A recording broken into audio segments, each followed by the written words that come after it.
ಮಧ್ಯಪ್ರಾಚ್ಯದಲ್ಲಿ ನಡೀತಾ ಇರುವ ಯುದ್ಧ 5ನೇ ದಿನಕ್ಕೆ ಕಾಲಿಟ್ಟಿದೆ. ಇರಾನ್ ದಾಳಿಗೆ ಇಸ್ರೇಲ್ ಕೂಡ ಪ್ರತ್ಯುತ್ತರ ಕೊಟ್ಟಿದ್ದು ಪ್ರತೀಕಾರದ ದಾಳಿ ಮಾಡಿದೆ. ಲೆಬನಾನ್ನ ಬೈರುತ್ ಮೇಲೆ ಇಸ್ರೇಲ್ ದಾಳಿ ಮಾಡಿದ್ದು ಪೂರ್ವ ಲೆಬನಾನ್ನ ಬಾಲ್ಬೆಕ್ ಮೇಲೆ ಅಟ್ಯಾಕ್ ಮಾಡಿದೆ. ದಾಳಿಯಿಂದಾಗಿ 4 ಸಾವನ್ನಪ್ಪಿದ್ದು 6 ಮಂದಿಗೆ ಗಾಯವಾಗಿದೆ. ಇನ್ನು ಕಟ್ಟಡದ ಅವಶೇಷಗಳಡಿ ಸಿಲುಕಿರುವವರ ರಕ್ಷಣಾ ಕಾರ್ಯ ಮಾಡಲಾಗುತ್ತಿದೆ.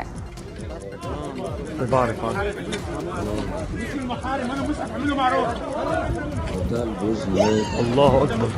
هلا ضربه على الحزميه حد هوا تشكن هلا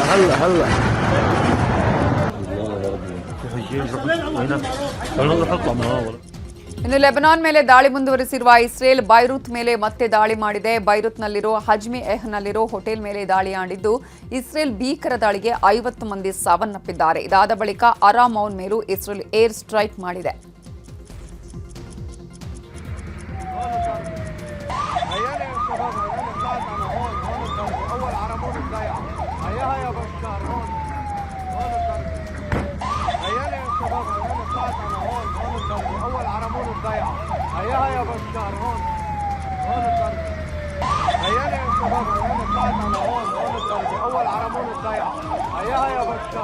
الله اكبر.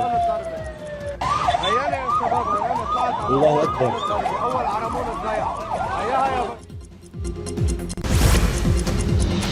ಇಸ್ರೇಲ್ ಅಮೆರಿಕ ವಿರುದ್ಧ ಇರಾನ್ ಕೊತಕೊತನೆ ಕುದಿಯುತ್ತಿದೆ. ಖಮೇನಿ ಹತ್ಯೆ ಬಳಿಕ ರೊಚ್ಚಿಗೆದ್ದಿರುವಂತಹ ಇರಾನ್ ಬಾಗ್ದಾದ್ ಏರ್ಪೋರ್ಟ್ ಬಳಿ ಇರುವಂತಹ ಅಮೆರಿಕ ರಾಯಭಾರ ಕಚೇರಿ ಮೇಲೆ ದಾಳಿ ಮಾಡಿದೆ.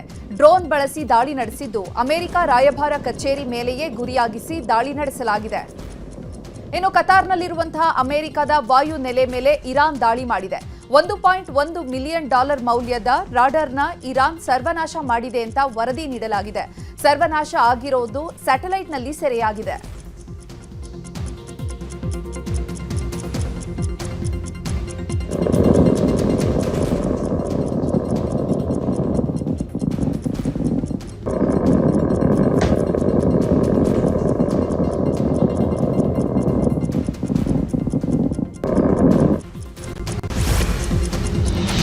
ಇಸ್ರೇಲ್ ದಾಳಿಗೆ ಇರಾನ್ ಕೂಡ ಪ್ರತೀಕಾರದ ದಾಳಿ ಮುಂದುವರೆಸಿದೆ. ದಕ್ಷಿಣ ಇಸ್ರೇಲ್ ಮೇಲೆ ಇರಾನ್ ಕ್ಷಿಪಣಿ ದಾಳಿ ಮಾಡಿದೆ. ಇನ್ನು ಇರಾನ್ ದಾಳಿ ಆಗ್ತಿದ್ದಂತೆ ದಕ್ಷಿಣ ಇಸ್ರೇಲ್ನಾದ್ಯಂತ ಸೈರನ್ ಮೊಳಗಿಸಿದ್ದು ಜನರಿಗೆ ಎಚ್ಚರಿಕೆಯಿಂದ ಇರುವಂತೆ ಸೂಚನೆ ನೀಡಲಾಗಿದೆ. ಇನ್ನು ಇರಾನ್ ಕ್ಷಿಪಣಿಗಳನ್ನು ಇಸ್ರೇಲ್ ಪಡೆ ತಡೆದು ಪ್ರತಿ ದಾಳಿ ಮಾಡುತ್ತಿದೆ. ಇರಾನ್ ಸರ್ವೋಚ್ಚ ನಾಯಕನಾಗಿ ಅಯತೊಲ್ಲಾ ಅಲಿ ಮೊಜತಾಬ್ರನ್ನ ಆಯ್ಕೆ ಮಾಡಲಾಗಿದೆ. ಅಲಿ ಖಮೇನಿಯ ಪುತ್ರನಾದಂತಹ ಮೊಜತಾಬ್ರನ್ನ ಇರಾನ್ ಅಧ್ಯಕ್ಷನನ್ನಾಗಿ ಆಯ್ಕೆ ಮಾಡಲಾಗಿದೆ. ಇಸ್ರೇಲ್ ಅಮೆರಿಕ ಜಂಟಿ ದಾಳಿಗೆ ಬಲಿಯಾದಂತಹ ಸರ್ವೋಚ್ಚ ನಾಯಕ ಖಮೇನಿ ಹತ್ಯೆಯಾದ ಬಳಿಕ ಅವರ ಪುತ್ರರನ್ನೇ ಆಯ್ಕೆ ಮಾಡಲಾಗಿದೆ ಇರಾನ್ ಅಧ್ಯಕ್ಷನನ್ನಾಗಿ. ಇನ್ನು ಅಮೆರಿಕ ಇಸ್ರೇಲ್ ಜಂಟಿ ದಾಳಿಗೆ ಬಲಿಯಾದ ಇರಾನ್ ಸರ್ವೋಚ್ಚ ನಾಯಕ ಅಯತೊಲ್ಲಾ ಅಲಿ ಖಮೇನಿ ಅಂತ್ಯಕ್ರಿಯೆಯನ್ನ ನಡೆಸಲು ಸಿದ್ಧತೆಯನ್ನ ನಡೆಸಲಾಗಿತ್ತು. ಆದರೆ ಯುದ್ಧ ತೀವ್ರತೆಯ ಆದಂತಹ ಹಿನ್ನೆಲೆ ದಿಢೀರನೆ ಖಮೇನಿ ಅಂತ್ಯಕ್ರಿಯೆಯನ್ನ ಮುಂದೂಡಿಕೆ ಮಾಡಲಾಗಿದೆ. ಅಯತೊಲ್ಲಾ ಅಲಿ ಖಮೇನಿ ಹತ್ಯೆ ಬಳಿಕ ಇರಾನ್ ಅಧ್ಯಕ್ಷರಾಗಿ ಖಮೇನಿ ಪುತ್ರ ಅಯತೊಲ್ಲಾ ಅಲಿ ಮೊಜತಾಬ್ರನ್ನ ಆಯ್ಕೆ ಮಾಡಲಾಗಿದೆ ಅನ್ನುವ ಸುದ್ದಿ ಹರಿದಾಡ್ತಿರುವ ಬೆನ್ನಲ್ಲೇ ಇಸ್ರೇಲ್ ಇರಾನ್ಗೆ ಮತ್ತೊಂದು ವಾರ್ನಿಂಗ್ ಕೊಟ್ಟಿದೆ. ಇಸ್ರೇಲ್ ರಕ್ಷಣಾ ಸಚಿವ ಇಸ್ರೇಲ್ ಖಾರ್ಜ್ ಅವರು ಎಕ್ಸ್ನಲ್ಲಿ ಪೋಸ್ಟ್ ಒಂದನ್ನು ಹಾಕಿದ್ದು ಇಸ್ರೇಲ್ ನಾಶ ಮಾಡುವ ಹಾಗೂ ಅಮೆರಿಕಾಗೆ ಬೆದರಿಕೆ ಒಡ್ಡುವ ಇರಾನ್ ಮುಂದಿನ ಯಾವೊಬ್ಬ ಸರ್ವೋಚ್ಚ ನಾಯಕನೇ ಆಗಿರಲಿ ನಮಗೆ ಅವರ ನಿರ್ಮೂಲನೆಯೇ ಸ್ಪಷ್ಟ ಗುರಿಯಾಗಿರಲಿದೆ ಅನ್ನುವ ಎಚ್ಚರಿಕೆಯನ್ನ ನೀಡಲಾಗಿದೆ. ಇರಾನ್ ಇಸ್ರೇಲ್ ಯುದ್ಧದ ಹಿನ್ನೆಲೆ ದುಬೈನಲ್ಲೇ ಕನ್ನಡಿಗರು ಲಾಕ್ ಆಗಿದ್ದಾರೆ. ಬೆಂಗಳೂರಿನಿಂದ ದುಬೈ ಪ್ರವಾಸಕ್ಕೆ ಅಂತ 30 ಮಂದಿ ಕನ್ನಡಿಗರು ತೆರಳಿದ್ರು. ಆದರೆ ಯುದ್ಧದಿಂದಾಗಿ ವಿಮಾನ ಹಾರಾಟ ಬಂದ್ ಆಗಿದ್ರಿಂದ ಅಲ್ಲಿಯೇ ಸಿಲುಕಿದ್ದಾರೆ. ರೋಲಾ ಅಪಾರ್ಟ್ಮೆಂಟ್ನಲ್ಲಿಯೇ ಕನ್ನಡಿಗರು ಉಳಿದುಕೊಂಡಿದ್ದು ಆದಷ್ಟು ಬೇಗ ನಮ್ಮನ್ನ ಭಾರತಕ್ಕೆ ಕರೆಸಿಕೊಳ್ಳಿ ಅಂತ ಅಲ್ಲಿರುವಂತಹ ಕನ್ನಡಿಗರು ಮನವಿ ಮಾಡಿದ್ದಾರೆ. ಇರಾನ್ ಅಮೆರಿಕ ಇಸ್ರೇಲ್ ನಡುವಿನ ಯುದ್ಧ ಮುಂದುವರೆದಿದೆ. ಬಳ್ಳಾರಿಯ 35 ಜನ ಸೇರಿದಂತೆ 50 ಕನ್ನಡಿಗರು ದುಬೈನಲ್ಲಿ ಸಿಲುಕಿಕೊಂಡಿದ್ದಾರೆ. ಭಾರತಕ್ಕೆ ವಾಪಸ್ಸಾಗಲು ಆಗದೆ ಪರದಾಡ್ತಿದ್ದಾರೆ. ಬಹುತೇಕ 70 ವರ್ಷದ ಮೇಲ್ಪಟ್ಟವರೇ ಇರೋದ್ರಿಂದ ಆತಂಕಗೊಂಡಿದ್ದು ನಮ್ಮನ್ನ ಕೂಡಲೇ ಭಾರತಕ್ಕೆ ಕರೆಸಿಕೊಳ್ಳಿ ಅಂತ ಮನವಿ ಮಾಡ್ತಿದ್ದಾರೆ. ಇರಾನ್ ಇಸ್ರೇಲ್ ವಾರ್ನಿಂದಾಗಿ ದುಬೈನಲ್ಲಿ ಸಿಲುಕಿರುವ ಕನ್ನಡಿಗ ಪ್ರವಾಸಿಗರು ಪರದಾಡಿದ್ದಾರೆ. ವಾಪಸ್ ತಾಯ್ನಾಡಿಗೆ ಬರಲಾಗದೆ ದುಬೈನಲ್ಲೇ ಉಳಿದಿದ್ದು ಸುಮಾರು 150 ಕನ್ನಡಿಗರ ನೆರವಿಗೆ ದುಬೈ ಕನ್ನಡ ಸಂಘದಿಂದ ಮೂಲಭೂತ ಸೌಕರ್ಯ ಒದಗಿಸಲಾಗಿದೆ. ಆದರೆ ಇನ್ನುಳಿದವರಿಗೂ ಆರ್ಥಿಕ ನೆರವಿನ ಅಗತ್ಯ ಇದೆ. ಹೀಗಾಗಿ ದುಬೈ ಕನ್ನಡ ಸಂಘ ಕರ್ನಾಟಕ ಸರ್ಕಾರದ ಬಳಿ ನೆರವು ಕೇಳಿದೆ. ಸರ್ಕಾರ ಧನ ಸಹಾಯ ಮಾಡಿದರೆ ಎಲ್ಲರಿಗೂ ಸೌಲಭ್ಯ ಸಿಗಲಿದೆ ಅಂತ ದುಬೈ ಕನ್ನಡ ಸಂಘದ ಅಧ್ಯಕ್ಷ ಶಶಿಧರ್ ನಾಗರಾಜಪ್ಪ ಸರ್ಕಾರಕ್ಕೆ ಮನವಿ ಮಾಡಿದ್ದಾರೆ.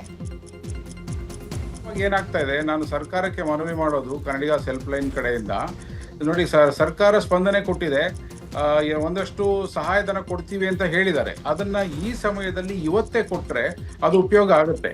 ಇಲ್ಲ ಅಂತಂದ್ರೆ ಸರ್ಕಾರದ ಪ್ರೊಸೀಜರ್ಗೋಸ್ಕರ ಕಾದ್ರೆ ಅದು ಯಾವತ್ತೋ ಬಂದು ಎಲ್ಲೋ ಹೋಗುತ್ತೆ, ಸರಿಯಾದ ಫಲಾನುಭವಿಗಳಿಗೆ ಸಿಗೋದಿಲ್ಲ, ಕ್ರೈಸಿಸ್ ಮ್ಯಾನೇಜ್ಮೆಂಟ್ಗೆ ಹೆಲ್ಪ್ ಆಗೋದಿಲ್ಲ.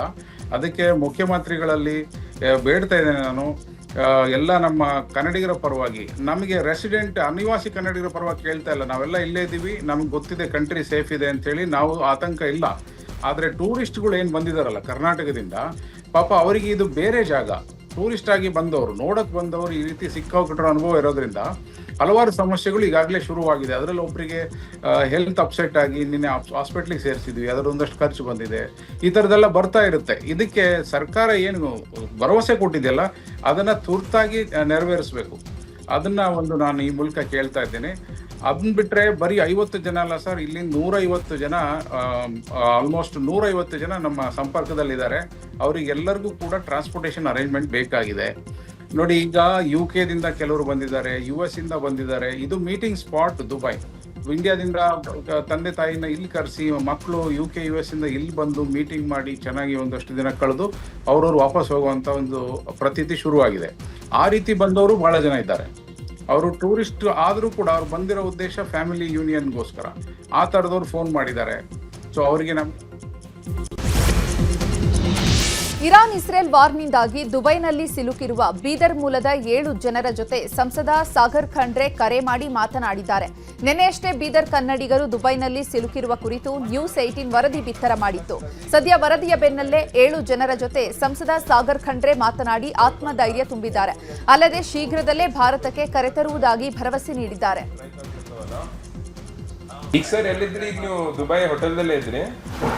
ದುಬೈ ಹೋಟೆಲ್ ಇಲ್ಲಿ ಬುಕ್ಕಿಂಗ್ ಅದು 3 ದಿನದ ಬುಕ್ ಮಾಡ್ಲಿಕ್ಕೆ ಬುಕ್ ಮಾಡಿದ ಕೂಡಲೇ ಅದು ಕ್ಯಾನ್ಸಲ್ ಅಂತ ಹೇಳ್ಬಾರ್ದು, ಮತ್ತೆ ಅದನ್ನ ದುಡ್ಡು ಚೆಕ್ ಮಾಡ್ತಾರೆ. ಇಲ್ಲ ಸರ್, ಅದೇ ಈಗ ಸದ್ಯಕ್ಕೆ ಅದು ಏನದ ಏರ್ ಕ್ಲಿಯರೆನ್ಸು ಕರೆಕ್ಟಾಗಿ ಅವ್ರಿಗೆ ಸಿಗ್ತಾ ಇಲ್ಲ. ಸ್ವಲ್ಪ 2-3 ಫ್ಲೈಟು ಅವರು ಎಷ್ಟಾಯ್ತು ಅಷ್ಟು ಬಿಡ್ಲತ್ತಾರೆ, ಯಾಕಂದ್ರೆ ಕಂಟಿನ್ಯೂಸ್ ಸ್ಟ್ರೈಕ್ ಆಗ್ಲತ್ತವಲ್ಲ. ಈಗ ಆಲ್ರೆಡಿ ಬೀದರ್ದಿಂದ ಬಹಳ ಜನ ಅದಾರ ದುಬೈನಲ್ಲಿ. ಹೌದೌದು, ಅದು ನೀವು ವೇಟ್ ಮಾಡ್ರಿ ಸರ್, ನಾನು ನಿಮಗೆ ಹೇಳ್ತೀನಿ. ಈಗಾಗಲೇ ನಾವೆಲ್ಲ ನಮ್ಮ ಸ್ಟೇಟ್ ಗವರ್ಮೆಂಟ್ CM ಮತ್ತು ನಮ್ಮ ಎಂಬಸಿದವ್ರಿಗೆ ಎಲ್ಲರ ಜೊತೆ ನಾವು ಸಂಪರ್ಕದಾಗ. ಚಿಕ್ಕಮಗಳೂರು ಜಿಲ್ಲೆ ಕೊಪ್ಪ ಬಳಿಯ ಹಿರೇಕೋಡಿಗೆ ನಿವಾಸಿ ನಿಶ್ಚಿತ್ ಇರಾನ್ನ ಮರ್ಚೆಂಟ್ ನೇವಿಯಲ್ಲಿ ಕೆಲಸಕ್ಕೆ ಅಂತ ಹೋಗಿದ್ರು. ಆದರೆ ಯುದ್ಧದಿಂದಾಗಿ 6 ದಿನಗಳಿಂದ ನಿಶ್ಚಿತ್ ಪೋಷಕರಿಗೆ ಕರೆ ಮಾಡಿರಲಿಲ್ಲ. ಇದರಿಂದ ಭಯಗೊಂಡಿದ್ದ ಪೋಷಕರು ಮಗನನ್ನ ವಾಪಸ್ ಕರೆಸಿ ಅಂತ ಮನವಿ ಮಾಡಿದ್ರು. ಸದ್ಯ ಈ ಬಗ್ಗೆ ನ್ಯೂಸ್ 18 ಕನ್ನಡ ಕೂಡ ವರದಿಯನ್ನ ಬಿತ್ತರ ಮಾಡಿತ್ತು. ಈ ವರದಿ ನೋಡಿದ ನಿವಾಸಿ ಭಾರತೀಯ ಸಮಿತಿ ಮಾಜಿ ಉಪಾಧ್ಯಕ್ಷೆ ಡಾಕ್ಟರ್ ಆರತಿ ಕೃಷ್ಣ ನಿಶ್ಚಿತ್ ಸೇಫ್ ಆಗಿದ್ದಾರೆ ಅಂತ ಹೇಳಿದ್ದಾರೆ. ಇನ್ನು ಭಾರತೀಯ ರಾಯಭಾರ ಕಚೇರಿ ಕೂಡ ನಿಶ್ಚಿತ್ ಸೇಫ್ ಆಗಿರೋದಾಗಿ ಮಾಹಿತಿ ಕೊಟ್ಟಿದ್ದು, ನಿಶ್ಚಿತ್ ತಂದೆ ನ್ಯೂಸ್ 18ಗೆ ಕರೆ ಮಾಡಿ ಧನ್ಯವಾದ ತಿಳಿಸಿದ್ದಾರೆ. ಬೆಂಗಳೂರು ಏರ್ಪೋರ್ಟ್ನಲ್ಲಿ ಇಂದು 34 ವಿಮಾನಗಳ ಹಾರಾಟ ಬಂದ್ ಮಾಡಲಾಗಿದೆ. ಅಬುದಾಬಿ, ರಿಯಾದ್, ಜೆಡ್ಡಾ, ದಮ್ಮಮ್ ಮತ್ತು ದುಬೈ, ದೋಹಾ ವಿಮಾನಗಳ ಹಾರಾಟ ರದ್ದು ಮಾಡಲಾಗಿದೆ. ಇನ್ನು ಬೆಂಗಳೂರಿಗೆ ಆಗಮಿಸಬೇಕಿದ್ದ 18 ವಿಮಾನಗಳ ಹಾರಾಟ ಬಂದ್ ಮಾಡಲಾಗಿದ್ದು, ಬೆಂಗಳೂರಿನಿಂದ ಹೊರಡಬೇಕಿದ್ದ 16 ವಿಮಾನಗಳು ರದ್ದಾಗಿವೆ. ಮಧ್ಯಪ್ರಾಚ್ಯದಲ್ಲಿ ಯುದ್ಧದ ಪರಿಣಾಮದ ಹಿನ್ನೆಲೆ ಕಾಫಿ ಬೆಲೆಯಲ್ಲಿ ಭಾರೀ ಏರಿಕೆಯಾಗಿದೆ. ಮೇ ಅರೇಬಿಕಾ ಕಾಫಿ ಹಾಗೂ ರೋಬಸ್ಟಾ ಕಾಫಿ ಬೆಲೆ ಏರಿಕೆಯಾಗಿದೆ. ಯುದ್ಧದಿಂದಾಗಿ ಸ್ಟೇಟ್ ಆಫ್ ಹಾರ್ಮರ್ಸ್ ಮೂಲಕ ಸಾಗುವ ಬಹುತೇಕ ಹಡಗುಗಳ ಸಂಚಾರ ಸ್ಥಗಿತವಾಗಿದೆ. ಇದರ ಪರಿಣಾಮ ಜಾಗತಿಕ ಸಾಗಣೆ ದರಗಳು, ವಿಮಾ ವೆಚ್ಚ ಮತ್ತು ಇಂಧನ ಖರ್ಚು ಹೆಚ್ಚಳವಾಗಿದ್ದು, ಕಾಫಿ ಆಮದುದಾರರು ಮತ್ತು ರೋಸ್ಟರ್ಗಳಿಗೆ ವೆಚ್ಚ ಮತ್ತಷ್ಟು ಜಾಸ್ತಿಯಾಗಿದೆ. ಮಧ್ಯಪ್ರಾಚ್ಯದಲ್ಲಿ ಸಿಲುಕಿರುವ ಕನ್ನಡಿಗರ ರಕ್ಷಣೆಯ ವಿಚಾರವಾಗಿ ಮಾತನಾಡಿದ ಗೃಹ ಸಚಿವ ಪರಮೇಶ್ವರ್, ಈಗಾಗಲೇ ಸುಮಾರು ಜನ ಬಂದಿದ್ದಾರೆ. ಕೇಂದ್ರ ಸರ್ಕಾರಕ್ಕೆ ಮುಖ್ಯಮಂತ್ರಿ ಹಾಗೂ ಮುಖ್ಯ ಕಾರ್ಯದರ್ಶಿಗಳು ಪತ್ರ ಬರೆದಿದ್ದಾರೆ. ಅಲ್ಲಿಂದಲೂ ಕೂಡ ವ್ಯವಸ್ಥೆಯನ್ನ ಮಾಡಿ ಬಹಳಷ್ಟು ಜನ ವಾಪಸ್ ಕಳಿಸಿಕೊಟ್ಟಿದ್ದಾರೆ. ಕೆಲವು ವಿಮಾನಗಳನ್ನ ಇಲ್ಲಿಂದ ಕಳಿಸಿ ಜನರನ್ನ ಕರೆಸಿಕೊಳ್ಳುವ ಪ್ರಯತ್ನವನ್ನ ನಡೆಸಲಾಗ್ತಾ ಇದೆ ಅಂತ ಹೇಳಿದ್ದಾರೆ. ಇನ್ನು ಇದೇ ವಿಚಾರವಾಗಿ ಸಚಿವ ಕೃಷ್ಣ ಬೈರೇಗೌಡ ಕೂಡ ಪ್ರತಿಕ್ರಿಯಿಸಿದ್ದಾರೆ. ಸುಮಾರು ಜನ ನಿನ್ನೆ 2 ಫ್ಲೈಟ್ನಲ್ಲಿ ವಾಪಸ್ ಬಂದಿದ್ದಾರೆ. ಕೇಂದ್ರ ಸರ್ಕಾರಕ್ಕೆ ಮುಖ್ಯಮಂತ್ರಿಗಳು, ಮುಖ್ಯ ಕಾರ್ಯದರ್ಶಿಗಳು ಪತ್ರ ಬರೆದಿದ್ದಾರೆ. ಅಲ್ಲಿಯೂ ಕೂಡ ಅವರು ಅರೇಂಜ್ ಮಾಡಿ ಭಾಳಷ್ಟು ಜನನ ವಾಪಸ್ ಕರ್ಕೊಂಡು ಬರೋದಕ್ಕೆ ಎಲ್ಲ ಪ್ರಯತ್ನಗಳು ನಡೀತಾ ಇವೆ. ಕೇಂದ್ರ ಸರ್ಕಾರದಿಂದನೂ ನಡೀತಾ ಇದೆ. ಈ ಮಧ್ಯೆ ಇಲ್ಲಿಂದ ಕೆಲವು ಫ್ಲೈಟ್ಸನ್ನು ಕರೆಸ್ಕೊಳ್ಳೋದಕ್ಕೆ ಪ್ರಯತ್ನ ಮಾಡ್ತಾ ಇದ್ದಾರೆ. ಇಷ್ಟು ಥರ ಹೋಗಿರೋರು, ಕೆಲಸಕ್ಕೆ ಹೋಗಿರೋರು, ಶಾರ್ಟ್ ಟರ್ಮ್ ಡ್ಯೂರೇಷನ್ಗೆ ಒಂದು 4 ದಿವಸ 5 ದಿವಸಕ್ಕೆ ಹೋಗಿರೋರು ಅವರೆಲ್ಲರೂ ಅಲ್ಲಿ ಏನು ಸ್ಟ್ಯಾಂಡರ್ಡ್ ಆಗಿದ್ದಾರೆ, ಅವ್ರನ್ನ ಕರ್ಕೊಂಡು ಬರೋದಕ್ಕೆ ಎಲ್ಲ ಪ್ರಯತ್ನಗಳು ನಡೀತಾ ಇದೆ. ನಿನ್ನೆನೂ ಕೂಡ ಫ್ಲೈಟ್ಸು ಬಂದಿದ್ದಾವೆ, ಇವತ್ತು ಕೂಡ ಫ್ಲೈಟ್ಸು ಬರ್ತಾ ಇದ್ದಾವೆ. ನಾವು ಕೂಡ ಇನ್ನು ಯಾರ್ಯಾರು ಬಾಕಿ ಇದ್ದಾರೆ ಆ ಪಟ್ಟಿಯನ್ನು ನಾವು ಸೆಂಟ್ರಲ್ ಗೌರ್ಮೆಂಟಿಗೆ ಕಳಿಸ್ಕೊಟ್ಟು ಅವರು ಅಲ್ಲಿ ಲೋಕಲ್ ಎಂಬಸಿಗೆ, ನಮ್ಮ ಭಾರತದ ಎಂಬಸಿಗೆ ಕಳಿಸ್ಕೊಟ್ಟು ಅವ್ರಿಗೆ ಮತ್ತು ಏರ್ಲೈನ್ಸ್ಗೆ ಅಲ್ಲಿ ಕೋಆರ್ಡಿನೇಷನ್ ಮಾಡಲಿಕ್ಕೆ ರಿಕ್ವೆಸ್ಟ್ ಮಾಡಿದ್ದೇವೆ. ಕೇಸ್ ಬೈ ಕೇಸು ಇಂಡಿವಿಜುವಲ್ ಆಗಿ ಸ್ವಲ್ಪ ಅದನ್ನು ನಾವು ಮಾಹಿತಿ ಸೆಂಟ್ರಲ್ ಗೌರ್ಮೆಂಟ್ಗೆ ಕಳಿಸ್ತಾ ಇದ್ದೇವೆ. ಯಾಕಂದರೆ ನೇರವಾಗಿ ನಾವು ಅಲ್ಲಿ ಹೊರದೇಶದಲ್ಲಿ ಮಾಡೋದು ಕಷ್ಟ. ಏನೇ ಮಾಡಿದರೂ ಸೆಂಟ್ರಲ್ ಗೌರ್ಮೆಂಟ್ ಮುಖಾಂತರವಾಗಿ ಮಾಡಬೇಕು, ಅವ್ರ ಜೊತೆ ಕೋಆರ್ಡಿನೇಟ್. ಒಳ ಮೀಸಲಾತಿ ಜಟಾಪಟಿ ಎಐಸಿಸಿ ಅಧ್ಯಕ್ಷರ ಅಂಗಳಕ್ಕೆ ತಲುಪಿದೆ. ಇವತ್ತು ಸದಾಶಿವನಗರದಲ್ಲಿರುವ ಮಲ್ಲಿಕಾರ್ಜುನ ಖರ್ಗೆ ನಿವಾಸಕ್ಕೆ ಬಲಗೈ ನಾಯಕರು ಭೇಟಿ ಕೊಟ್ಟು ಒಳ ಮೀಸಲಾತಿ ಕುರಿತಾಗಿ ಸುದೀರ್ಘ ಚರ್ಚೆ ಮಾಡಿದ್ದಾರೆ. Doctor G Parameshwar, doctor H C Mahadevappa Kharge ಜೊತೆ ಮಾತುಕತೆ ಮಾಡಿದ್ದು, ನಾಳೆ ಕ್ಯಾಬಿನೆಟ್ನಲ್ಲಿ ಎಡಗೈ ಸಮುದಾಯಕ್ಕೆ ಮೀಸಲಾತಿ ಹೆಚ್ಚಾದರೆ ತಮಗೆ ಹಿನ್ನಡೆಯಾಗುತ್ತೆ, ಹೀಗಾಗಿ ಸಮಾನ ಹಂಚಿಕೆಗೆ ಬಲಗೈ ನಾಯಕರು ಪಟ್ಟು ಹಿಡಿದಿದ್ದು, ಇದೇ ವಿಚಾರವಾಗಿ ಖರ್ಗೆ ಜೊತೆ ಚರ್ಚೆ ಮಾಡಿದ್ದಾರೆ. ಇನ್ನು ಭೇಟಿ ಬಳಿಕ ಮಾತಾಡಿದ ಪರಮೇಶ್ವರ್, ಎಐಸಿಸಿ ಅಧ್ಯಕ್ಷರನ್ನ ಎಲ್ಲರೂ ಭೇಟಿಯಾಗಬಹುದು, ಖರ್ಗೆ ಜೊತೆ ನಾವು ಯಾವ ಒಳ ಮೀಸಲಾತಿ ಕುರಿತು ಚರ್ಚೆ ಮಾಡಿಲ್ಲ ಅಂತ ಹೇಳಿದ್ದಾರೆ. ಮೀಸಲಾತಿ ಜಾರಿಗೊಳಿಸಿ ಅಂತ ಹೇಳಿ ಪಟ್ಟು ಹಿಡಿದಿದ್ದಾರೆ. ಈಗಾಗಲೇ ಹೋರಾಟಕ್ಕೆ ಕೂಡ ಕರೆ ಕೊಟ್ಟಿದ್ದಾರೆ. ಈಗ ಮುಖ್ಯಮಂತ್ರಿಗಳನ್ನ ನೆಕ್ಸ್ಟ್ ಕ್ಯಾಬಿನೆಟ್ಗೆ ತಗೊಂಡ್ಬರ್ತೀವಿ ಮತ್ತು ಚರ್ಚೆ ಮಾಡೋಣ ಅಂತ ಹೇಳಿದ್ದಾರೆ. ತಮ್ಮ ಅಭಿಪ್ರಾಯ ಏನು? ಇಲ್ಲ, ಕ್ಯಾಬಿನೆಟ್ಗೆ ಚರ್ಚೆ ಆಗುತ್ತೆ. ಕ್ಯಾಬಿನೆಟ್ ಏನು ತೀರ್ಮಾನ ತಗೊಳ್ತಾರೆ ಅದನ್ನ ಕಾದು ನೋಡೋಣ. ಇಲ್ಲ, ಕ್ಯಾಬಿನೆಟ್ಗೆ ಚರ್ಚೆ ಆಗುತ್ತೆ. ಕ್ಯಾಬಿನೆಟ್ ಏನು ತೀರ್ಮಾನ ತಗೊಳ್ತಾರೆ ಅದನ್ನ ಕಾದು ನೋಡೋಣ. ಮೀಸಲಾತಿ ಜಾರಿಗೊಳಿಸಿ ಅಂತ ಹೇಳಿ ಪಟ್ಟು ಹಿಡಿದಿದ್ದಾರೆ. ಈಗಾಗಲೇ ಹೋರಾಟಕ್ಕೆ ಕೂಡ ಕರೆ ಕೊಟ್ಟಿದ್ದಾರೆ. ಈಗ ಮುಖ್ಯಮಂತ್ರಿಗಳನ್ನ ನೆಕ್ಸ್ಟ್ ಕ್ಯಾಬಿನೆಟ್ಗೆ ತಗೊಂಡ್ಬರ್ತೀವಿ ಮತ್ತು ಚರ್ಚೆ ಮಾಡೋಣ ಅಂತ ಹೇಳಿದ್ದಾರೆ. ತಮ್ಮ ಅಭಿಪ್ರಾಯ ಏನು? ಇಲ್ಲ, ಕ್ಯಾಬಿನೆಟ್ಗೆ ಚರ್ಚೆ ಆಗುತ್ತೆ. ಕ್ಯಾಬಿನೆಟ್ ಏನು ತೀರ್ಮಾನ ತಗೊಳ್ತಾರೆ ಅದನ್ನ ಕಾದು ನೋಡೋಣ. ಇನ್ನು ಬಲಗೈ ನಾಯಕರು ಖರ್ಗೆ ಭೇಟಿಯಾದ ಬಳಿಕ ಎಡಗೈ ನಾಯಕರು ಖರ್ಗೆ ಭೇಟಿಯಾಗಿ ಒಳ ಮೀಸಲಾತಿ ಕುರಿತಾಗಿ ಚರ್ಚೆ ಮಾಡಿದ್ದಾರೆ. ಸಚಿವ ಕೆಎಚ್ ಮುನಿಯಪ್ಪ, ಆರ್ಬಿ ತಿಮ್ಮಾಪುರ್, ಮಾಜಿ ಸಚಿವ ಆಂಜನೇಯ, ಮಾಜಿ ಸಂಸದ ಬಿಎನ್ ಚಂದ್ರಪ್ಪ ಭೇಟಿಯಾಗಿ ಮಾತುಕತೆ ನಡೆಸಿದ್ದಾರೆ. ಬಳಿಕ ಮಾಧ್ಯಮಗಳಿಗೆ ಮಾತಾಡಿರೋ ಸಚಿವ ಮುನಿಯಪ್ಪ, ಖರ್ಗೆ ಅವರು ಎಲ್ಲರೂ ಒಟ್ಟಿಗೆ ಸೇರಿ ಸೆಟ್ಲ್ ಮಾಡ್ಕೊಳ್ಳಿ, ಯಾರಿಗೂ ಅನ್ಯಾಯ ಆಗೋದು ಬೇಡ ಅಂತ ಹೇಳಿದ್ದಾರೆ. ಎಲ್ಲರೂ ಒಟ್ಟಾಗಿರಬೇಕು, ಸಮಾನಾಗಿ ಹಂಚಬೇಕು ಅಂತ ಹೇಳಿದ್ದಾರೆ. ಅದಕ್ಕೆ ನಾವು ಸಮ್ಮತಿಸಿದ್ದೇವೆ ಅಂತ ಹೇಳಿದ್ರು. ಇದೇ ವಿಚಾರವಾಗಿ ತಿಮ್ಮಾಪುರ ಹಾಗೂ ಪ್ರಿಯಾಂಕ ಖರ್ಗೆ ಕೂಡ ಪ್ರತಿಕ್ರಿಯಿಸಿದ್ದಾರೆ.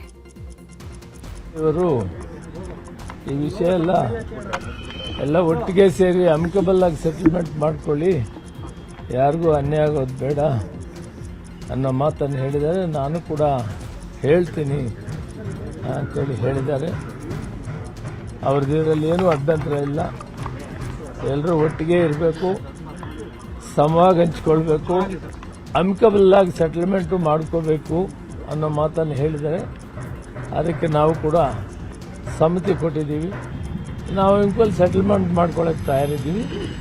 101 ಜಾತಿಯಲ್ಲಿ ಯಾವುದಕ್ಕೂ ಅನ್ಯಾಯ ಆಗಬಾರ್ದು ಅನ್ನೋ ವಾದದಲ್ಲೇ ನಾನು ಮೊದಲು ನಿಂತಿದ್ದೀನಿ. ನಾವೆಲ್ಲ ಅದರಲ್ಲೇ ಇದ್ದೀವಿ. ಪ್ರಪೋರ್ಷನೇಟಿಗೆ ನಾವು ರೆಡಿ ಇದ್ದೀವಿ. ಈಗ ಅಬ್ಜೆಕ್ಷನ್ ಏನಂತ? No objection. ಖರ್ಗೆ ಅವ್ರ ಭೇಟಿ ಬಳಿಕ ಗೊಂದಲ ಬಗೆಹರಿಸುತ್ತೆ ಅನ್ನೋ ವಿಶ್ವಾಸ ಇದೆಯಾ ಅಂತ? ನಮ್ಮ ನಾಯಕರಿಗೆ ನಾವು ವಿಷಯಗಳನ್ನು ತಿಳಿಸ್ಬೇಕಾಗ್ತದ್ದು ನಮ್ಮ ಕರ್ತವ್ಯ. ನಾಯಕರಿಗೆ ತಿಳಿಸಿದ್ದೀವಿ, ನಾವು ಅದನ್ನೆಲ್ಲದನ್ನು ಮಾತನಾಡ್ತೀನಿ ಅಂತ ಹೇಳಿದೆ. ಇನ್ನು ಒಳ ಮೀಸಲಾತಿ ಗೊಂದಲದ ವಿರುದ್ಧ ಬಿಜೆಪಿ ಹೋರಾಟಕ್ಕೆ ಪ್ಲಾನ್ ಮಾಡಿಕೊಂಡಿದೆ. ಈ ಹಿನ್ನೆಲೆ ಮಾಜಿ ಸಿಎಂ ಬಸವರಾಜ ಬೊಮ್ಮಾಯಿಯನ್ನ ಬಿಜೆಪಿಯ ಎಸ್ಸಿ ಎಸ್ಟಿ ವರ್ಗದ ಮುಖಂಡರು ಭೇಟಿ ಮಾಡಿದ್ದು, ಒಳ ಮೀಸಲಾತಿ ಕುರಿತು ಪಕ್ಷದಿಂದ ತೋರುವ ನಡೆಯ ಚರ್ಚೆಯನ್ನ ನಡೆಸಲಾಗಿದೆ.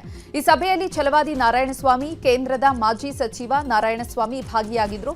ಇನ್ನು ಸಭೆ ಬಳಿಕ ಮಾಧ್ಯಮಗಳಿಗೆ ಛಲವಾದಿ ನಾರಾಯಣಸ್ವಾಮಿ ಹಾಗೂ ಶ್ರೀರಾಮುಲು ಪ್ರತಿಕ್ರಿಯಿಸಿದ್ದಾರೆ. ಸರ್ಕಾರ ಮೀಸಲಾತಿ ಮತ್ತು ಒಳ ಮೀಸಲಾತಿ ಎರಡೂ ವಿಚಾರಗಳಲ್ಲಿ ದೊಡ್ಡ ಕಳ್ಳಾಟವನ್ನ ಆಡ್ತಾ ಇರತಕ್ಕಂಥದ್ದನ್ನ ನಾವು ಖಂಡಿಸ್ತೇವೆ. ಒಳ ಮೀಸಲಾತಿಯನ್ನ ಘೋಷಣೆ ಮಾಡತಕ್ಕಂಥ ಸಂದರ್ಭದಲ್ಲಿ ಸಂಪೂರ್ಣವಾಗಿ ಗೊಂದಲವನ್ನ ಸೃಷ್ಟಿಸಿ ಯಾರಾದರೂ ಕೋರ್ಟ್ಗೆ ಹೋಗ್ಲಿ, ಪ್ರಶ್ನೆ ಮಾಡಲಿ, ಹೇಗಾದ್ರೂ ಅದು ನಿಂತು ಹೋದ್ರೆ ಸಾಕು ಅನ್ನುವಂಥದ್ದೇ ಅವರ ಮನಸ್ಥಿತಿ ಆಗಿದೆ. ಇಷ್ಟು ಗೊಂದಲ ಮಾಡಿ ಕುಂತಿರಲ್ಲ. ಇವತ್ತು ನಾಳೆ ಮಕ್ಕಳೆಲ್ಲರೂ ಕೂಡ ಸಿಇಟಿ ಎಕ್ಸಾಮ್ ಬರ್ದಾರ, ನೀಟ್ ಎಕ್ಸಾಮ್ ಬರ್ದಾರ. ಪ್ರಮೋಷನ್ ಇವತ್ತು ಸರ್ಕಾರಿ ನೌಕರಸರಿಗೆ ಪ್ರಮೋಷನ್ ಕೊಡ್ಬೇಕು, ಸರ್ಕಾರಿ ನೌಕರಸನ್ನ ಭರ್ತಿ ಮಾಡ್ಕೋಬೇಕು, ಎಜುಕೇಶನ್ ದಲ್ಲಿ ಅವರಿಗೆ ಮೀಸಲಾತಿ ಕೊಡಬೇಕು, 7% 17% ಕೊಡಬೇಕು, ಪ್ರಮೋಷನ್ಸ್ ಕೊಡಬೇಕು. ಇವೆಲ್ಲ ಇದ್ದಂತ ಟೈಮಲ್ಲಿ ಯಾವ ರೀತಿಯಲ್ಲಿ ಸರಿಪಡಿಸ್ಕೊಂತೀರಿ? ಇಷ್ಟು ದೊಡ್ಡ ಗೊಂದಲ ಮಾಡಿ ಕುಂತಿದ್ದೀರಲ್ಲ ಇವತ್ತು ನೀವು. ಈ ಕಾಂಗ್ರೆಸ್ ಸರ್ಕಾರ ಇವತ್ತು ಹಿಂದುಳಿದಂತಹ ಜಾತಿಗಳಿಗೆ SC STಗಳಿಗೆ ಮಾಡ್ತಾ ಇರುವಂತಹ ಮಹಾದ್ರೋಹ ಇದು.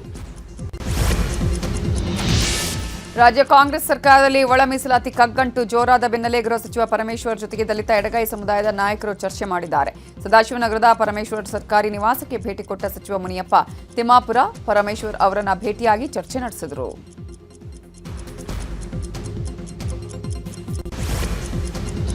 ಕೆಪಿಎಸ್ಸಿ ಅಕ್ರಮ ಆರೋಪ ಕೇಳಿ ಬಂದಿದೆ. ಒಂದೇ ಕೊಠಡಿಯಲ್ಲಿ ಪರೀಕ್ಷೆ ಬರೆದವರ ಪೈಕಿ 15 ಮಂದಿ ಆಯ್ಕೆಯಾಗಿದ್ದಾರೆ ಅಂತ ಆರೋಪಿಸಿ ಅಭ್ಯರ್ಥಿಗಳು ಪ್ರಧಾನಿ ನರೇಂದ್ರ ಮೋದಿ ಹಾಗೂ ಸಿಎಂ ಸಿದ್ದರಾಮಯ್ಯಗೆ ಎಕ್ಸ್ನಲ್ಲಿ ಪೋಸ್ಟ್ ಹಾಕಿ ಟ್ಯಾಗ್ ಮಾಡಿದ್ದಾರೆ.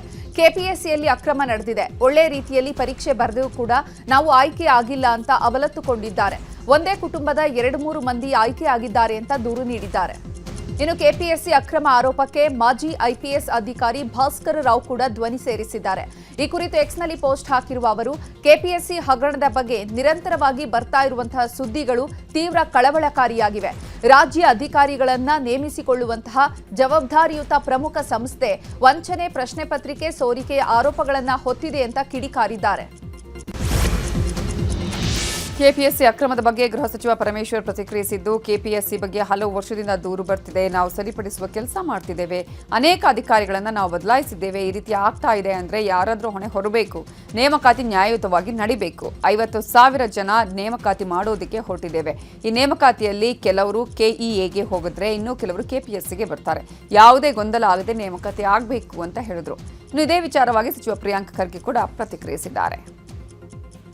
ಚೇಂಜ್ ಮಾಡಿ ಅದೆಲ್ಲ ಬೇಕಾದಷ್ಟು ಸ್ಟೆಪ್ಸನ್ನು ತಗೊಂಡಿದ್ದಾರೆ. ಆದರೂ ಕೂಡ ಈ ರೀತಿ ಆಗ್ತದೆ ಅಂತ ಅಂದಾಗ ಸ್ಪೆಸಿಫಿಕ್ ಆಗಿ ಯಾರು ಅದರಲ್ಲಿ ಹೊಣೆ ತಗೋಬೇಕಲ್ಲ, ಯಾರಾದರೂ ಈ ಸ್ಪರ್ಧಾತ್ಮಕ ಪರೀಕ್ಷೆನಲ್ಲಿ ಮತ್ತು KPSC ಪರೀಕ್ಷೆಗಳಲ್ಲಿ ಅಕ್ರಮ ನಡಿಬಾರ್ದು ಅಂದ್ಬಿಟ್ಟು ಕಾಯ್ದೆ ಮಾಡಿರೋದು ನಮ್ಮ ಸರ್ಕಾರ. Prevention of corruption in competitive exams in government recruitment ಅಂತ ಆಕ್ಟ್ ಅನ್ನೇ ಫೋನ್ ಟ್ಯಾಪಿಂಗ್ ಆರೋಪದ ಬಗ್ಗೆ ಪರಂ ಪ್ರತಿಕ್ರಿಯೆ ನೀಡಿದ್ದು, ಫೋನ್ ಟ್ಯಾಪಿಂಗ್ ಬಗ್ಗೆ ವಿಪಕ್ಷದವರು ಮಾಹಿತಿ ಇಲ್ಲದೆ ಮಾತನಾಡ್ತಿದ್ದಾರೆ. ಯಾರ ಫೋನ್ ಟ್ಯಾಪ್ ಆಗಿದೆ ಅನ್ನೋದನ್ನ ಸರಿಯಾಗಿ ತಿಳಿದು ಹೇಳಲಿ, ಸುಮ್ಮನೆ ಗಾಳಿಯಲ್ಲಿ ಗುಂಡು ಹೊಡೆಯೋದಲ್ಲ. ರಾಜ್ಯದಲ್ಲಿ ಯಾವುದೇ ಫೋನ್ ಟ್ಯಾಪಿಂಗ್ ನಡೆದಿಲ್ಲ ಅಂತ ಅಂದ್ರು. ಇನ್ನು ಇದೇ ವಿಚಾರವಾಗಿ ಸಚಿವ ರಾಮಲಿಂಗಾರೆಡ್ಡಿ, ಪ್ರಿಯಾಂಕ್ ಖರ್ಗೆ, ಕೃಷ್ಣ ಭೈರೇಗೌಡ ಕೂಡ ಪ್ರತಿಕ್ರಿಯಿಸಿದ್ದಾರೆ. ಅವರಿಗೆ ಗೊತ್ತಿಲ್ಲದೆ ಮಾಹಿತಿಗಳಿಲ್ಲದೆ ಮಾತಾಡ್ತಾರೆ. ಸ್ಪೆಸಿಫಿಕ್ ಆಗಿ ಹೇಳಿ ಇಂಥವ್ರು ಟ್ಯಾಪ್ ಮಾಡಿದ್ದೀರಾ ಅಂತ ನೀವು ಅವ್ರಿಗೆ ಗೊತ್ತಿರಬೇಕಲ್ವಾ. ಸುಮ್ಮನೆ ಒಂದು ಏನೋ ಗಾಳಿನಲ್ಲಿ ಗುಂಡು ಹೊಡೆದ್ಬಿಟ್ರೆ ಏನು ಲೆಕ್ಕ ಅದು? ಅವರು ಸ್ಪೆಸಿಫಿಕ್ ಆಗಿ ಇಂಥವ್ರು ಫೋನ್ ಟ್ಯಾಪ್ ಮಾಡಿದ್ದೀರಾ ನೀವು ಅಂತ ಮಾಹಿತಿ ಇದ್ದರೆ ಹೇಳಿ ನಮಗೆ. ನಮ್ಮವರೆಲ್ಲ ನೀವು ಬಂದು ಮೈಕ್ ಹಿಡಿದ ತಕ್ಷಣ ನಮ್ಮವರೇ ಎಲ್ಲ ಹೇಳ್ತಾ ಇರ್ತಾರೆ, ಏನಕ್ಕೆ ಬೇಕು ಫೋನ್ ಟ್ಯಾಪಿಂಗು? ಅವಶ್ಯಕತೆನೇ ಇಲ್ಲ ಫೋನ್ ಟ್ಯಾಪಿಂಗು. ಇದು ಪೆಗಾಸಸ್ ಮಾಡಿದ್ ಅವರ ರೈಲ್ವೆ ಮಂತ್ರಿಗಳನ್ನೇ ಟ್ಯಾಪ್ ಮಾಡಿದಂತ ಬಿಜೆಪಿ ಸರ್ಕಾರ.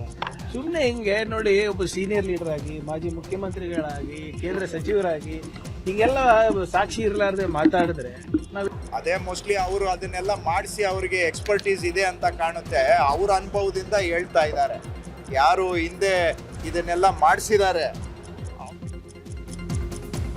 ಇನ್ನು ಫೋನ್ ಟ್ಯಾಪಿಂಗ್ ವಿಚಾರವಾಗಿ ಹುಬ್ಬಳ್ಳಿಯಲ್ಲಿ ಮಾತನಾಡಿದ ಕೇಂದ್ರ ಸಚಿವ ಪ್ರಹ್ಲಾದ್ ಜೋಶಿ, ರಾಜ್ಯದಲ್ಲಿ ಟೆಲಿಫೋನ್ ಕದ್ದಾಲಿಕೆ ಸದ್ದು ಮಾಡ್ತಾ ಇದೆ. ಯಾರು ಯಾರ ಫೋನ್ ಅನ್ನ ಕದ್ದಾಲಿಸಿದ್ರು ಇದರ ಬಗ್ಗೆ ತನಿಖೆ ಆಗಬೇಕು ಅಂದ್ರು. It is A serious matter. ಮತ್ತು ಟೆಲಿಫೋನ್ ಟ್ಯಾಪಿಂಗು ಮಾಡ್ತಾ ಇಲ್ಲ ಅಂತನ್ನೋದನ್ನ ನಿರಾಕರಿಸಿಲ್ಲ. ನಾವು ಇಂಟೆಲಿಜೆನ್ಸ್ ಇನ್ಫಾರ್ಮೇಶನ್ ಕಲೆಕ್ಟ್ ಮಾಡ್ತೀವಿ ಅಂತ ತಿಳ್ಕೊಂಡು ನಮ್ಮ ಗೃಹ ಮಂತ್ರಿಗಳು ಹೇಳಿದ್ದಾರೆ. ಇದರ ಅರ್ಥ ಏನಂದ್ರೆ, ಬೆಂಗಳೂರು ದಕ್ಷಿಣ ಜಿಲ್ಲೆಯ ಮಾಗಡಿ ತಾಲೂಕಿನ ಮಹತ್ವಾಕಾಂಕ್ಷಿ ನೀರಾವರಿ ಯೋಜನೆಗೆ ಶಂಕುಸ್ಥಾಪನೆ ಮಾಡಲಾಗಿದೆ. ಶಾಸಕ ಎಚ್ ಸಿ ಬಾಲಕೃಷ್ಣ ಅಧ್ಯಕ್ಷತೆ ನಡೆಸಿದ ಕಾರ್ಯಕ್ರಮದಲ್ಲಿ ಡಿಸಿಎಂ ಡಿಕೆ ಶಿವಕುಮಾರ್ ಚಾಲನೆ ನೀಡಿದ್ದಾರೆ.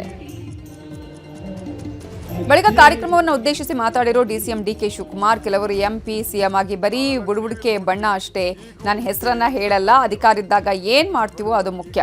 ದಳಕ್ಕೆ ಅಧಿಕಾರ ಇತ್ತಲ್ಲ, ಸಿಎಂ ಪಿಎಂ ಆಗಿ ಅಧಿಕಾರ ಇತ್ತು, ಆಗ ಅವ್ರೇನ್ ಮಾಡಿದ್ರು? ನಾನು ಅವರಿಗೆ ರಾಮನಗರ ಮಾಡಬೇಡಪ್ಪ ಅಂದಿದ್ದೆ, ಆದರೆ ಅವರು ಕೇಳಲಿಲ್ಲ. ಈಗ ನಮಗೆ ಅಧಿಕಾರ ನೀವು ಕೊಟ್ಟಿದ್ದೀರಿ, ಅದಕ್ಕೆ ಬೆಂಗಳೂರು ದಕ್ಷಿಣ ಅಂತ ಮಾಡಿದ್ದೇವೆ, ನಮ್ಮ ಹೆಸರನ್ನ ನಾವು ಉಳಿಸ್ಕೊಂಡಿದ್ದೇವೆ ಅಂತ ಹೇಳಿದ್ದಾರೆ. ನಾವೆಲ್ಲ ಟಿವಿಲಿ ನೋಡ್ತೀವಿ, ಈಗೂ ಉಂಟೆ ಅಂತ ಕಾರ್ಯಕ್ರಮ ನೋಡಿದ್ರ, ಈಗ ಉಂಟೆ ಅಂತ. ಸೊ ಹಂಗೆ ಈಗ ನಾನು ನಿಂತಿರೋದು ನಾಳೆ ಕೆಲಸ ಮಾಡ್ತೀನಿ ಅಂತ ಭವಿಷ್ಯ ಹೇಳ್ತಾ ಇಲ್ಲ ನಾನು. ಕೆಲವರೆಲ್ಲ ಇಲ್ಲಿ ಬಂದು MLA ಆಗಿ MP ಆಗಿ ಚೀಫ್ ಮಿನಿಸ್ಟರ್ ಆಗಿ ದೊಡ್ಡ ದೊಡ್ಡ ಸ್ಥಾನಕ್ಕೆಲ್ಲ ಹೋಗಿ ಬರೀ ಬಣ್ಣ, ಬುಡಬುಡಕ್ಕೆ ಬಣ್ಣ. ಸರ್ಕಾರದ ವಿರುದ್ಧ ಗುತ್ತಿಗೆದಾರರ ಪ್ರತಿಭಟನೆಗೆ ಸಿದ್ಧತೆ ನಡೆಸಲಾಗಿದೆ. ಮಾರ್ಚ್ 6ರಂದು ಬೆಂಗಳೂರಿನ ಫ್ರೀಡಂ ಪಾರ್ಕ್ನಲ್ಲಿ ಪ್ರತಿಭಟನೆ ನಡೆಯಲಿದೆ. ಈ ಬಗ್ಗೆ ಮಾತನಾಡಿರುವ ರಾಜ್ಯ ಗುತ್ತಿಗೆದಾರರ ಸಂಘದ ರಾಜ್ಯ ಉಪಾಧ್ಯಕ್ಷ ಕಾರ್ಲೆ ಇಂದ್ರೇಶ್, ಕೆಂಪಣ್ಣನವರು ಮಾಡಿದಂತಹ ಆಧಾರವನ್ನ ಇಟ್ಕೊಂಡು ಈ ಸರ್ಕಾರ ಅಧಿಕಾರಕ್ಕೆ ಬಂತು. ಆದರೆ ಈಗ ನಮ್ಮನ್ನೇ ಬೀದಿಗೆ ಬರುವಂತೆ ಮಾಡಿದೆ. ರಾಜ್ಯ ಸರ್ಕಾರ ಗುತ್ತಿಗೆದಾರರನ್ನ ಕಡೆಗಣಿಸಿದೆ. ಈಗಲಾದರೂ ಬಿಲ್ ಪಾವತಿ ಮಾಡಬೇಕು ಅಂತ ಆಗ್ರಹಿಸಿದ್ದಾರೆ. ವಾಣಿಜ್ಯ ಮತ್ತು ಕೈಗಾರಿಕಾ ವಲಯಕ್ಕೆ ಕರ್ನಾಟಕ ವಿದ್ಯುತ್ ಶಕ್ತಿ ನಿಯಂತ್ರಣ ಆಯೋಗ ಶಾಕ್ ಕೊಟ್ಟಿದೆ. 2025-26 ಆರ್ಥಿಕ ವರ್ಷಕ್ಕೆ ಅನ್ವಯ ಆಗುವಂತೆ ವಿದ್ಯುತ್ ದರ ಏರಿಕೆ ಮಾಡಿ ಆದೇಶ ಹೊರಡಿಸಿದೆ. ಇನ್ನು ಈ ಆದೇಶಕ್ಕೆ ಕೈಗಾರಿಕಾ ಮತ್ತು ವಾಣಿಜ್ಯೋದ್ಯಮಿಗಳು ಅಸಮಾಧಾನವನ್ನು ವ್ಯಕ್ತಪಡಿಸಿದ್ದಾರೆ. ಮನೆ ಊಟ ಕೇಳಿದ್ದ ಪವಿತ್ರ ಗೌಡಗೆ ಹೈಕೋರ್ಟ್ ಶಾಕ್ ಕೊಟ್ಟಿದೆ. ಇವತ್ತು 57ನೇ CCH ಕೋರ್ಟ್ನಲ್ಲಿ ವಿಚಾರಣೆ ನಡೆದಿದ್ದು, ಈ ವೇಳೆ ಕೋರ್ಟ್ ಕೈದಿ ಹೇಳಿದ ಕೂಡಲೇ ಮನೆ ಊಟ ಒದಗಿಸೋದಕ್ಕೆ ಆಗಲ್ಲ, ವೈದ್ಯಕೀಯ ಸಮಸ್ಯೆ ಇದ್ದರೆ ಮಾತ್ರ ಮನೆ ಊಟಕ್ಕೆ ಅವಕಾಶ ನೀಡಲಾಗುತ್ತದೆ ಅಂತ ನ್ಯಾಯಮೂರ್ತಿ ಎಂ ನಾಗಪ್ರಸನ್ನ ಅವರಿದ್ದಂತಹ ಹೈಕೋರ್ಟ್ ಪೀಠ ಅಭಿಪ್ರಾಯಪಟ್ಟಿದೆ. ಹೀಗಾಗಿ ಪವಿತ್ರ ಗೌಡ ಜೊತೆ ನಾಗರಾಜ್ ಲಕ್ಷ್ಮಣ್ಗೂ ಕೂಡ ಜೈಲೂಟವೇ ತಿನ್ನಬೇಕಾದಂತಹ ಪರಿಸ್ಥಿತಿ ಇದೆ. ಅಡ್ಡಾದಿಡ್ಡಿ ಕಾರು ಚಾಲನೆ ಮಾಡಿದ್ದಲ್ಲದೆ 2-3 ಬೈಕ್ಗೆ ಡಿಕ್ಕಿ ಹೊಡೆದು ಕಾರು ಪಲ್ಟಿಯಾಗಿರೋ ಘಟನೆ ಬಳ್ಳಾರಿಯ ASM ಮಹಿಳಾ ಕಾಲೇಜ್ ಬಳಿ ನಡೆದಿದೆ. ಈ ವೇಳೆ ಕಾರು ಚಾಲಕನಿಗೆ ಸ್ಥಳೀಯರು ಥಳಿಸಿ ಪೊಲೀಸರಿಗೆ ಒಪ್ಪಿಸಿದ್ದಾರೆ. ಈ ಘಟನೆಯಲ್ಲಿ 3 ಗಾಯ ಆಗಿದ್ದು ವಿಮ್ಸ್ ಆಸ್ಪತ್ರೆಗೆ ದಾಖಲಿಸಲಾಗಿದೆ. ಸರ್ಕಾರಿ ಶಾಲೆಗೆ ಬಂದು ಮುಖ್ಯ ಶಿಕ್ಷಕನ 2ನೇ ಹೆಂಡತಿ ಹೈಡ್ರಾಮಾ ಮಾಡಿರುವಂತಹ ಘಟನೆ ಕೊಪ್ಪಳದ ಕುಕನೂರ ತಾಲೂಕಿನ ಕೋಮಲಾಪುರ ಗ್ರಾಮದಲ್ಲಿ ನಡೆದಿದೆ. ಮುಖ್ಯ ಶಿಕ್ಷಕ ಸಿದ್ದೇಶ್ ಶೆಟ್ಟರ್ 2ನೇ ಪತ್ನಿ ಚೆನ್ನಮ್ಮ ಶಾಲೆಗೆ ಬಂದು ಗಲಾಟೆ ಮಾಡಿದ್ದಾರೆ. ಕಳೆದ 4 ವರ್ಷಗಳ ಹಿಂದೆ ಸಿದ್ದೇಶ್ ಚೆನ್ನಮ್ಮ ಅವರನ್ನ ಮದುವೆ ಆಗಿದ್ರು. ಮೊದಲ ಪತ್ನಿ ಇದ್ರೂ ಕೂಡ 2ನೇ ಮದುವೆ ಆಗಿರೋದಕ್ಕೆ ನಿತ್ಯ ಶಾಲೆಗೆ ಬಂದು ಗಲಾಟೆ ಮಾಡ್ತಾ ಇದ್ದು, ಇವರಿಬ್ಬರ ಜಗಳದಿಂದ ಗ್ರಾಮಸ್ಥರು ಬೇಸತ್ತಿದ್ದಾರೆ. ರಾಜ್ಯದಾದ್ಯಂತ ಹೋಳಿ ಹಬ್ಬವನ್ನ ಅದ್ದೂರಿಯಾಗಿ ಆಚರಿಸಲಾಗಿದೆ. ಅದೇ ರೀತಿಯಾಗಿ ಶಿವಮೊಗ್ಗ ಜಿಲ್ಲೆಯಲ್ಲೂ ಭರ್ಜರಿಯಾಗಿ ಹೋಳಿ ಆಚರಣೆ ಮಾಡಲಾಗಿದೆ.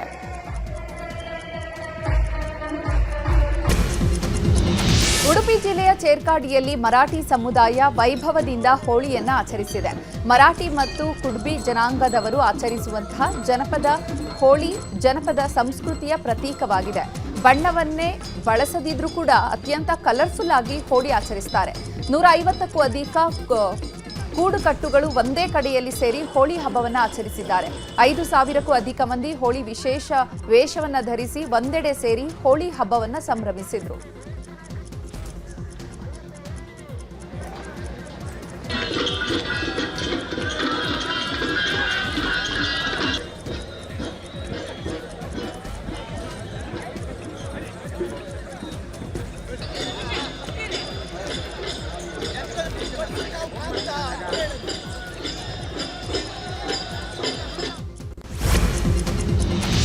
ಚಿಕ್ಕಬಳ್ಳಾಪುರದಲ್ಲಿರೋ ಪುರಾಣ ಪ್ರಸಿದ್ಧ ತಿರುಮಳಾಪುರ ಕ್ಷೇತ್ರದಲ್ಲಿ ಬೆಳದಿಂಗಳ ಬ್ರಹ್ಮ ರಥೋತ್ಸವ ನಡೆದಿದೆ. ಬೆಳದಿಂಗಳ ರಥೋತ್ಸವದಲ್ಲಿ ಲಕ್ಷಾಂತರ ಭಕ್ತರು ಭಾಗಿಯಾಗಿದ್ದು ದೇವರ ದರ್ಶನ ಪಡೆದು ಪುನೀತರಾಗಿದ್ದಾರೆ.